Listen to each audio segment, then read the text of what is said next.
Hi, welcome to all. I'm Sheeleka. I'm working as an assistant professor in the Department of Computer Science and Engineering. In this video lecture, we are going to see about structure in C. Structure is a user-defined data type. User-defined means the data types that are defined by the users. A structure is used to store the collection of different data types, like we can use integer, float, character, double, etc. A structure helps you in grouping items of different types in a single group. Each element of the structure is called as a member. Right now we're going to define the structure. We can use the struct keyword to define the structure. The syntax is, while declaring syntax, we need to give the struct keyword. After the struct keyword, we have to give structure name. Inside the structure, we can declare members. While declaring the members, we should give different data types. Then end of the structure, we need to give semicolon. Here is the example. Struct is keyword, student is structure name. After that, I'm going to declare some members like name of the student, roll number of the student and marks. For names, we need to use character data type. Roll number will be the integer value. That's why here I'm using int data type. For marks, I'm going to use float. Then end of the structure, we need to give semicolon. We can create structures outside of the main function also. To access the data members of a structure, you have to create structure variable either outside of the main function or inside of the main function. We'll see with some example. Creating structure variable. There is two ways to declare the structure variable. The first method is we can use struct keyword within the main function.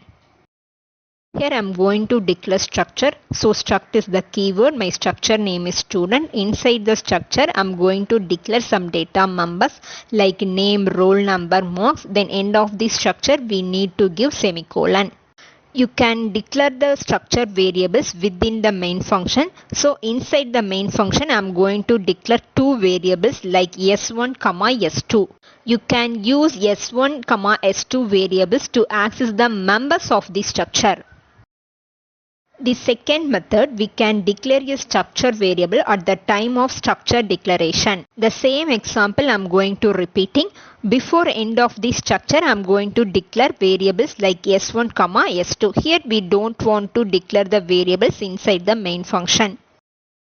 Accessing members. There are two ways to access the member of the structure. One is dot operator, another one is structure pointer operator. For example, you want to access the name member of the s1 variable from the above example, then you can use dot operator like s1 dot name. Like we can access roll number and marks. For roll number, we need to give s1 dot roll number, s1 dot marks. Here we are going to see some sample program. I am going to print student name, roll number, marks. Here I am going to declare structure with the name of student name. Inside the structure I am going to declare the data members like name, roll number, marks. After that I am going to declare one variable, that is yes. This is the second method of declaring the variables. That means I have declared the variable outside of the main function.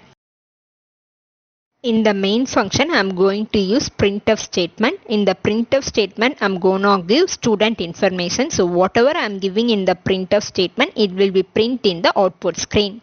Then I am going to print student name. In the printf, I am giving enter name. After that, we need to collect input from the user. So for collecting input, we have to give scanf. Inside the scanf, I gave %s. Why I am giving the %s means the name will be the characters. So that's why here I am giving %s. Then ampersand of s dot name. S is the variable. If you want access data member from the structure to inside the main function, we have to give dot operator. Likewise, I am going to print roll number. So in the printf statement, I am giving enter roll number. Then through the scanf, I'm going to collect roll number from the user. Roll number is the integer data type. So that's why in the double quotes, I'm giving %d. So as usual, through the variable, we can access the member from the structure to main function. So that's why here I'm giving s.roll number. Next, I'm going to collect the mocks. So in the printf statement, I'm giving the statement like enter mocks. Then through the scanf, I'm going to collecting the mocks from the user. For mocks, here we have used floating data type. For floating, we need to give %f. And as usual, through the variable, we can access the mocks data member. So that's why here I'm giving s.mocks. Up to this, it will be the output. First, the student information. Then I need to enter name. Right now, I'm going to give the name as Srilekha. After that, I'm going to give roll number 12. Then I'm gonna enter the marks as 99. Again, I'm coming to the program. There is some printf statements. First, we are going to print displaying information. After that, we are going to print name, roll number, marks. Through the variable only we can print all those things. So that's why in the printf statement, I'm giving s.name, s.roll number and s.marks. It will be the final output.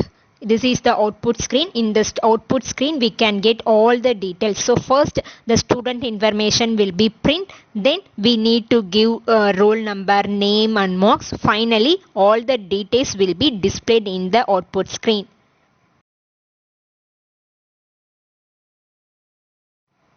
Thank you all.